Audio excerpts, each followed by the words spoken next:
शुक्लांबरधरं विष्णुं शशिवर्णं चतुर्भुजं प्रसन्नवदनं ఛాయే సర్వవిఘ్నోపశాంతయే. ఓం గం గణపతే నమః.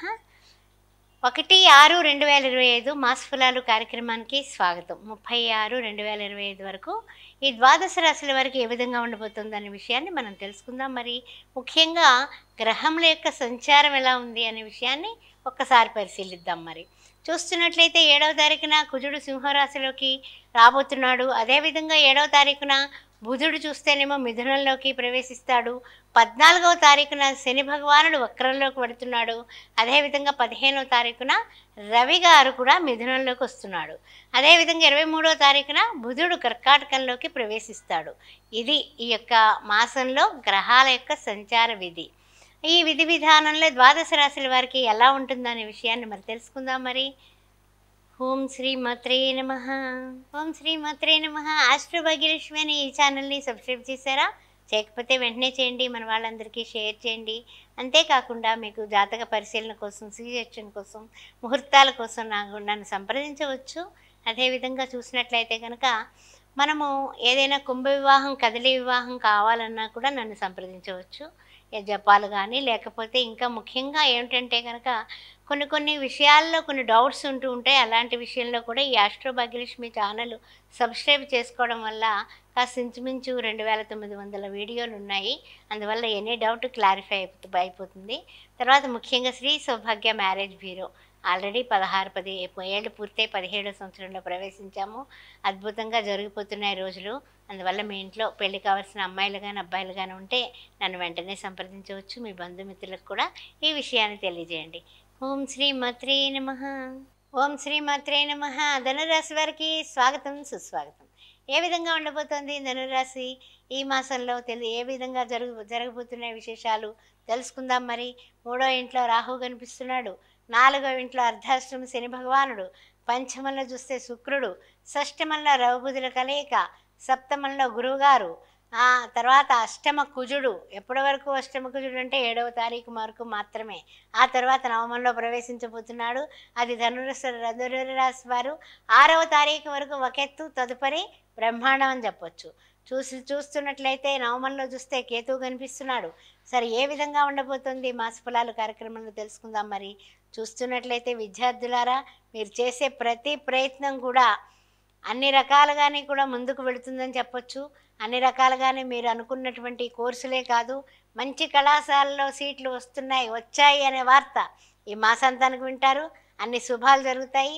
మీరు ఎంఎస్ చేయడానికి యుఎస్ వెళ్ళే ప్రయత్నాలు కూడా మాసాంతానికి కాస్త ముందుకు వెళతాయి. అందువలన మీరు ఆనందంగా ఉండొచ్చు. తదుపరి ముఖ్యంగా ఏమిటంటే ఆరోగ్యం భాస్కరాదిచ్చేది అంటున్నాము. అలాంటి ఆరోగ్యకారకుడైనటువంటి రవి గారు మరలా 180 డిగ్రీల్లోకి రాబోతున్నాడు 14వ తారీఖు దాటిన తర్వాత. అందువల్ల ఈ ధనుస్సు రాశి వారు రాశ్యాధిపతి 180 డిగ్రీల్లో మనల్ని చూస్తున్నప్పటికీ కూడా రవి సంచారం ఉంది కాబట్టి 15వ తారీఖు నుంచే కాదు, ఇప్పటి నుంచే సూర్య నమస్కారాలు చేసుకోవడం చెప్పదగిన సూచన. ముఖ్యమైనటువంటి విషయం అది. అదేవిధంగా మిశ్రమమైనటువంటి ఫలితాలు కనబడుతున్నాయి. అంటే ఏమిటంటే కాస్త అటు కాస్త ఇటు, అంటే అన్ని రకాల సక్సెస్ కాదు, అలా అన్ని రకాలుగానే నీరసం కాదు, కాస్త సగం సగంగా కనిపిస్తుంది. అయితే ఏమిటంటే కనుక ఇంటా బయట కూడా సామాన్యమైన పరిస్థితులకైతే లోట్లేదు. అయినప్పటికీ కూడా భార్యాభర్తల మధ్య మాట ముచ్చట విషయంలో ఏది కూడా పెరగకుండా కొంచెం సమన్వయం పాటించడం ఈ యొక్క 7వ తారీఖు వరకు చాలా మంచిది. చాలా జాగ్రత్తగా ఉండండి, పొదుపుగా హితంగా మాట్లాడండి. మీరేం మాట్లాడినా అవతల వాళ్ళు నెగిటివ్ తీసుకుంటారు. భాగస్వామి వ్యాపారంలో కూడా జాగ్రత్తగా ఉండండి. తదుపరి చూస్తున్నట్లయితే కనుక ప్రేమ వ్యవహారాల్లో కొంచెం చిక్కుకోవడమే కాదు, కాస్త ముందుకు పెడతారు. శుక్రస్థానంలో ఉన్నాడు పాపం. అందువల్ల ఏమిటంటే కనుక శుక్రుడు పంచమంలో ఉండడం వల్ల ప్రేమ వ్యవహారాల్లోకి కాస్త దిగేటటువంటి కార్యక్రమం కనపడుతుంది. దిగినటి వాళ్ళు ఇంకాస్త మునుగుతారు కూడా. అందువల్ల కొంచెం జాగ్రత్తగా ఉండండి ఆ విషయంలో. తదుపరి ఏమిటి అంటే కనుక క్రయ విక్రయాలు, కొనడాలు, అమ్మకాలు విషయంలో కాస్త జాగ్రత్తగా ఆచితూచి వ్యవహారం చేయండి. ముఖ్యంగా ఏమిటంటే కనుక మనము పెట్టుబడులు పెట్టేటటువంటి విధానంలో షేర్ మార్కెట్ రంగంలో అది ఎంతవరకు ఫలిస్తుంది అనే విషయం ఎగుడు దిగుళ్ళు అన్నీ రుచి చూచినటువంటి వాళ్ళతో మీరు సలహాలు తీసుకుని ముందుకు వెళ్ళడం ఈ మదుపరులు ఎవరైతే గట్టిగా పెట్టుబడులు పెడుతున్నారో వాళ్ళ వెనకాలండి మనం ముందుకు వాళ్ళ మార్గంలో వెళ్ళడం వల్ల మనకు అన్ని విధాల లాభాలు కలిసి వస్తాయి. వివాహాది శుభకార్యాల విషయంలో మీరు చేసే ప్రయత్నాలు ఒక కొలుక్కు వచ్చాయనే వార్త వస్తుంది. ఒక శుభవార్త వింటారు. నిశ్చితార్థం లాంటివి పెట్టుకోవచ్చు అనేటటువంటి మంచి వార్త. అదేవిధంగా శ్రావణ మాసంలో ముహూర్తాలు ఉన్నాయట అనే మాట, ఇవన్నీ కూడా మీ చెవిని పడతాయి ఈ మాసాంతానికి. అందువల్ల ఆ విషయంలో ఏం బెంగలేదు. అదేవిధంగా ఎప్పుడైతే వివాహాలు శుభంగా ఓకే అవుతాయో మీకు ఇంకా సంతోషానికి అవధులే ఉండవు. రాజకీయంగా ఉన్నా, వ్యాపారంలో ఉన్నా, వృత్తుల్లో ఉన్నా, వ్యవసాయంలో ఉన్నా, దేనిలో ఉన్నప్పటికీ కూడా మీకు తిరుగులేదు అని అందరూ కూడా బంధుమిత్రులందరూ కూడా ఆకాశాన్ని ఎత్తడం కూడా జరుగుతుంది. అదేవిధంగా విచిత్రమైనటువంటి విషయం ఏమిటంటే మీరు చేసేటటువంటి పనులలో ఉండేటటువంటి డెడికేషన్, డిసిప్లిన్, ఈ యొక్క డిటర్మినేషన్ వలన మీకు మీరు అనుకున్న ప్లేస్కి ట్రాన్స్ఫర్ ఉంది. అందువల్ల మీరు ట్రాన్స్ఫర్కి సిద్ధంగా ఉండండి.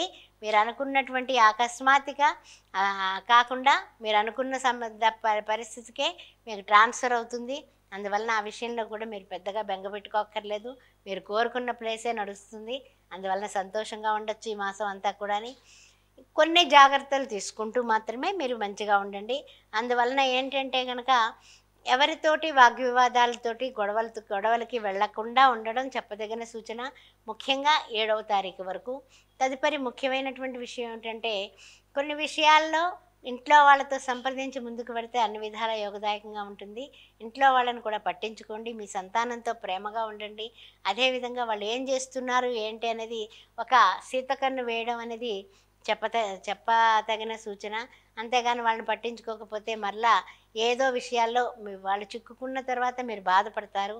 ముఖ్యంగా మీరు ఇంకా ఇంకా ఉన్నతమైన స్థాయికి వెళ్ళడానికి గురువు గారిని అంటే ఓం శ్రీ సాయిరామ్, ఓం శ్రీ సాయిరామ్, ఓం ద్రాం దత్తాత్రేయాయ నమః అంటూ ఆ దత్తాత్రేయ చరిత్ర చదువుకోవడం, ఓం శ్రీ సాయిరామ్ అనేది రాయడం చెప్పదగిన సూచన. గురువారం నాడు గురువార నియమాలు పాటిస్తూ గురువారం నాడు పేదవాళ్ళకి ఒక తొమ్మండుగురికి భోజన దానం చేయండి. లడ్డూ ప్రసాదంతో పాటు మీకు అన్ని శుభాలు చేకూరుతాయి. శ్రీమాత్రే నమః.